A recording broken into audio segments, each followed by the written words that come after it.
Good morning friends. हम लोग तत्सम तद्भव वाला वीडियो कर रहे थे जिसमें हमारा वीडियो ब्लर हो गया था। ठीक है, उसमें कुछ अक्षर समझ ही नहीं आ रहे थे, तो फिर डिसाइड किया गया कि मैं इसको दोबारा शूट करूँगी एक बार। ठीक है, तो अब हम लोग इसको वापस से देखते हैं। ठीक है, आप उस वीडियो का रेफरेंस भी ले सकते हो, मतलब ये वाली चीज़ मैंने पढ़ाई थी। ठीक है, तो आप उस वीडियो का भी रेफरेंस ले सकते हो या फिर इसमें भी आप सीधा पढ़ सकते हो। ठीक है, तो हम लोग कर रहे थे, पहले हमने एक चार्ट पढ़ा था। ठीक है, उस चार्ट में हमने ये पढ़ा था कि उत्पत्ति के आधार पर शब्द होते हैं तत्सम, तद्भव, देशज, विदेशज और संकर। ठीक है, ये सारे शब्द होते हैं।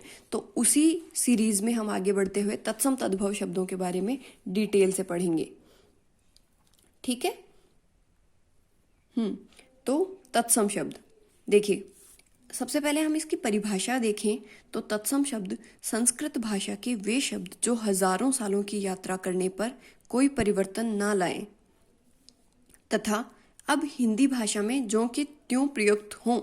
मतलब तत्सम शब्द वो होते हैं जो बहुत सालों पुराने शब्द हों और वैसे के वैसे ही हों, मतलब उन्होंने अपने आप में कोई चेंजेस ना लाया हो। ठीक है, वैसे ही तद्भव शब्द वो होंगे जो चेंज हो चुके हैं, जैसे कि संस्कृत भाषा के वे शब्द जो हिंदी भाषा में प्रयुक्त होने पर अपने रूप में बदलाव ले आए। ठीक है, मतलब ये चेंज हो जाएंगे और ये चेंज नहीं होंगे।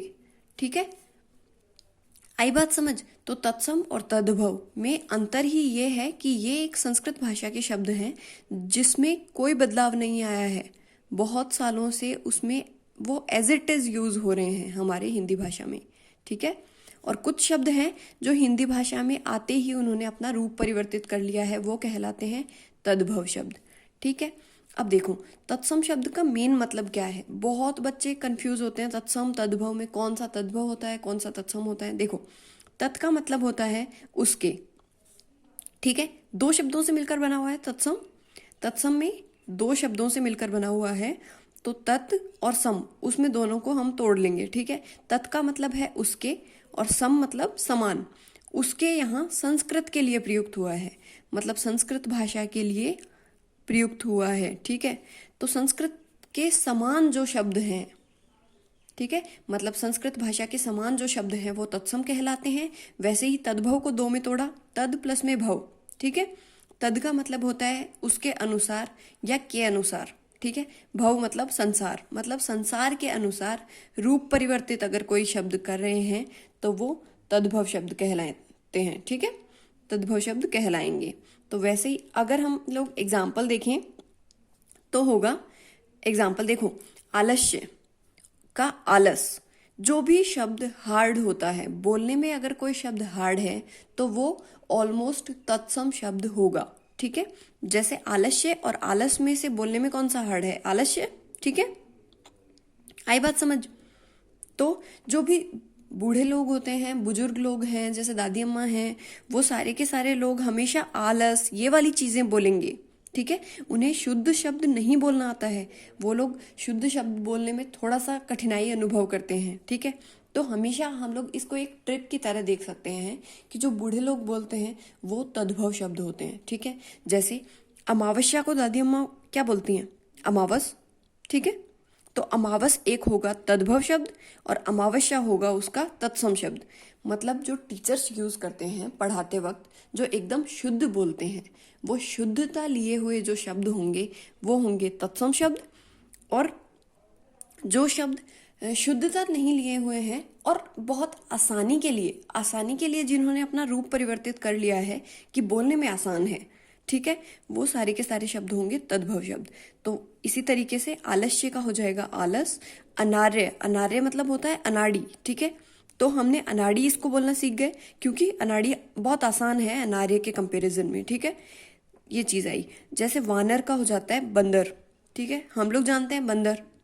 ठीक है, और पुराने ज़माने में, जो पुराने संस्कृत के टाइम पे जो शास्त्री जी वगैरह आचार्य जो होते थे, रामायण जैसे हमने देखा, वानरराज बोलते हैं ना उसमें।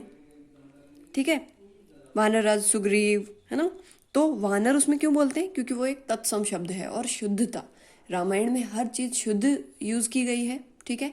हम लोग जो हमारे आसानी के लिए जो शब्द यूज करेंगे वो तो बिल्कुल ही नहीं करेंगे ना यूज, तो इसलिए बंदर शब्द है तद्भव, ठीक है ना। देखिए ये आलस्य, अनार्य, वानर और अमावस्या, ठीक है। अनार्य का हो जाता है अनाड़ी, वानर का हो जाता है बंदर, अमावस्या का हो जाता है अमावस, ठीक है।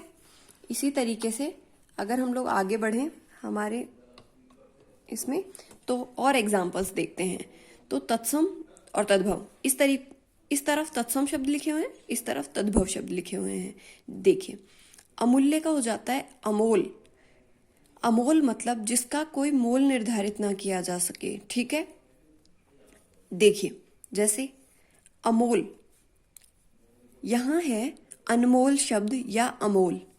अनमोल और अमोल शब्द वो होंगे जैसे कि ये दोनों शब्द, हमेशा बहुत बच्चों को कंफ्यूजन होता है कि अनमोल क्या होता है और अमोल क्या होता है, ठीक है।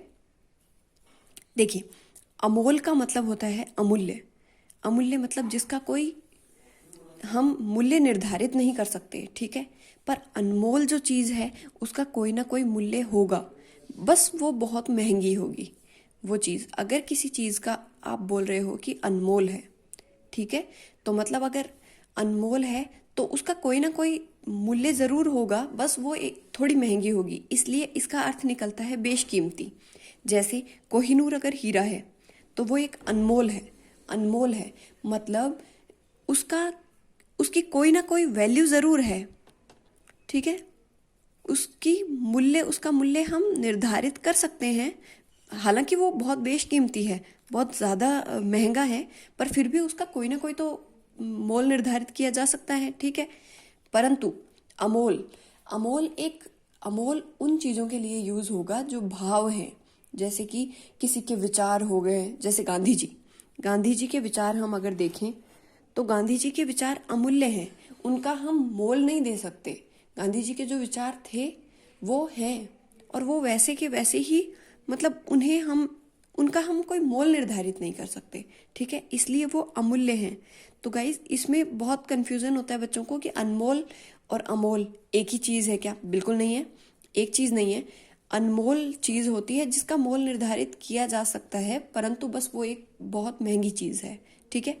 अमोल या अमूल्य, इन दोनों का मतलब है कि ऐसी कोई चीज जिसका मोल निर्धारित नहीं किया जा सकता, जैसे विवेकानंद के विचार, ठीक है। उसी तरीके से गांधी जी के, भीमराव अंबेडकर के, मतलब ये सारे के सारे जो थिंकर्स हैं, ठीक है, उन सब का हम मोल नहीं दे सकते ना, तो वो चीज होगी अमूल्य, ठीक है। उसी तरीके से अगर हम लोग मोर एग्जाम्पल्स देखें तो अमूल्य और अमोल, ये चीज हमें समझ में आ गया है। ये मोस्ट इंपॉर्टेंट एग्जाम्पल है उपाध्याय का ओझा, ज्योति का ज्योति और ज्योत दोनों होता है, ठीक है। कांस्यकार का कसेरा हो जाता है, धैर्य का धीरज, नव्य का नया, ठीक है, पर्यंक का पलंग, पिपासा का प्यासा और व्याघ्र का बाघ। देखिए यहाँ अगर ओवरऑल अगर इन सारे शब्दों को देखें तो एक कंक्लूजन निकल रहा है कि य के आगे अगर आधा कोई वर्ण आ रहा है, य के आगे कोई आधा शब्द, मतलब आधा ये व्यंजन आ रहा है, देखिए इसमें भी य के आगे आधा है, इसमें भी रै है, नव्य में य के आगे वह है, पर्यंक में रै आधा है, ठीक है, व्याघ्र में वह आधा है, ठीक है। तो अगर ओवरऑल अगर हम लोग देखें तो इसमें अगर यह वर्ण के आगे कोई आधा वर्ण आए, ठीक है, तो वो ऑलमोस्ट सारे एग्जाम्पल तत्सम शब्दों के होते हैं, ठीक है, वो सारे के सारे एग्जाम्पल होंगे तत्सम के, ठीक है। तो अब हमें ये चीज, मतलब अब हम इस चीज को नोट कर सकते हैं कि यह के आगे अगर आधा कोई वर्ण आता है तो वो कौन से शब्द होंगे? तत्सम शब्द होंगे, ठीक है। इसी तरीके से गाइज पांच वो हैं ट्रिक्स हैं जिनका हेल्प लेकर या जिनकी हेल्प लेकर हम लोग तत्सम शब्दों को और तद्भव शब्दों में मतलब अंतर कर सकते हैं, ठीक है। थोड़ी आसानी हो जाएगी, हम एग्जैक्ट नहीं बता सकते पर फिर भी थोड़ी आसानी हो जाती है। जैसे कि देखिए अपवाद स्वरूप, मतलब जो एक्सेप्शन तो हर चीज में होते ही हैं, ठीक है, तो उसी तरीके से पिपासा का प्यासा है, और इसमें य के आगे आधा जो आ रहा है वो तद्भव शब्द है, ठीक है। तो आप इसको, ये मोस्ट इंपॉर्टेंट है, आप इसको जरूर याद रखना कि पिपासा का प्यासा हो जाता है। पिपासा तत्सम शब्द है और प्यासा तद्भव शब्द है, ठीक है, ये अपवाद है। परंतु फिर भी 90% हम मान सकते हैं कि 90% तत्सम शब्दों के आगे ही तत्सम शब्द जो होंगे उनमें ही य के आगे कोई आधा वर्ण आएगा, ठीक है, जैसे मैंने ते लिखा है, ठीक है। आई बात समझ? अब हम लोग वो ट्रिक्स देखेंगे, परंतु अगले वीडियो के अंदर, क्योंकि गाइज बड़ा वीडियो होने के कारण उसकी फाइल बहुत बड़ी हो जाती है, ठीक है। ओके, नेक्स्ट वीडियो में हम लोग मिलते हैं इसके ट्रिक्स के आगे।